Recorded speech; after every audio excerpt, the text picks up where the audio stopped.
पहले तो मैं बहुत खुश हूँ मेरे 7 साल जम्मू कश्मीर के लोग और नॉर्थ कश्मीर के सारे लोग आज खुश हैं क्योंकि 10 साल के बाद यहाँ के लोगों को ये मौका मिला वो एक अपनी सरकार बने, यहाँ का अपना MLA हो।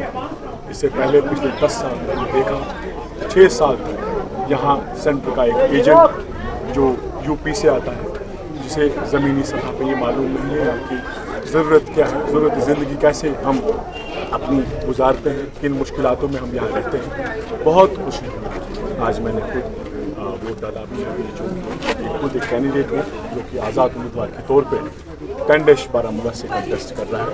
मैं कम बेश 20 to 25 पोलिंग स्टेशन पे मैंने दौरा किया, मैंने देखा क्योंकि यहाँ लोगों के सामने सबसे बड़ा चैलेंज ये है कि 2 टाइम की रोटी कैसे हम मैसर। इसीलिए अक्सर हमने देखा है टाउन्स में हमने बिल्कुल कम फैसिलिटी देखी और रूरल एरियाज़ में हमने देखा वहाँ लोग जोग दर जोग निकले हैं क्योंकि उनके मसाइल अलग हैं और जो टाउन में लोग रहते हैं उनके मसाइल अलग होते हैं। तो उस हवाले से लोग बहुत खुश हैं जोग दर जोग निकलते हैं।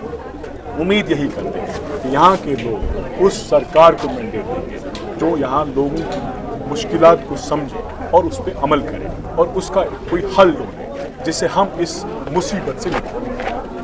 मौका मिलना चाहिए और हमने भी वैसे के आज़ाद उम्मीदवार के तौर पर यहाँ इलेक्शन कंटेस्ट किया है। यहाँ बड़े लोग हैं जिन लोगों को बारामूला की आवाम ने इज़्ज़त बख्शी, बड़े अहदों के लिए डिप्टी चीफ मिनिस्टर भी था, बाकी MLAs भी थे, लेकिन ज़मीनी सतह पे अगर उन्होंने कुछ किया होता तो आज यहाँ लोग मुसीबत में फंसे नहीं।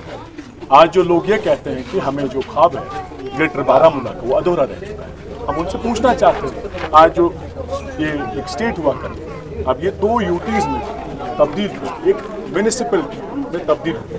जब यहाँ स्टेट अपनी इख्तियार थे, स्टेट एक स्पेशल स्टेटस था, अगर तब वो ग्रेटर बारामूला का ख्वाब पूरा नहीं कर पाए, आज मुझे नहीं लगता आज ये धोखा है इस आवाम से जो ये लोग ये कहते हैं कि हम ग्रेटर बारामूला का ख्वाब जो है पूरा करें। लेकिन मैं ये कहता हूँ लोगों को जो मेरे इख्तियार में होगा, जो मेरे बहसीत MLA अगर मेरे इख्तियार में होगा मैं वही करूँगा। मैं उन लोगों में से नहीं हूँ जो ये कहता है कि हर घर में 2-2 नौकरियाँ।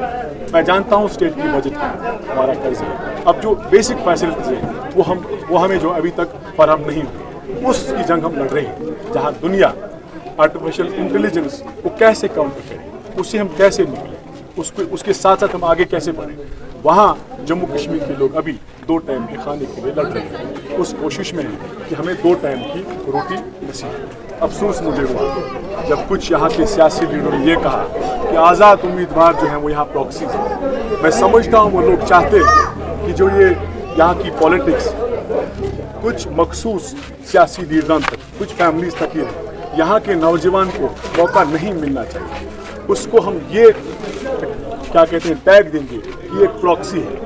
ये यही है कि अब्दुल्लाज, मुफ्तीज या बाकी जितने भी बेग्स, बड़े बेग साहब, छोटे बेग साहब हैं, ये इल्ज़ाम लगाते हैं आज़ाद उम्मीदवार पे ताकि यहाँ का नौजवान जिसका कोई सियासी बैकग्राउंड ना हो वो सामने ना आए। उन्हीं तक महदूद रही है सियासत जो यहाँ सियासत करते आए हैं। अगर वो नाकाम नहीं हुए होते तो आज जावेद अहमद डार को यूनिवर्सिटी से बाहर आके ये जंग नहीं लड़ी। ये यही है कि ये उनकी नाकामी है और कुछ नहीं।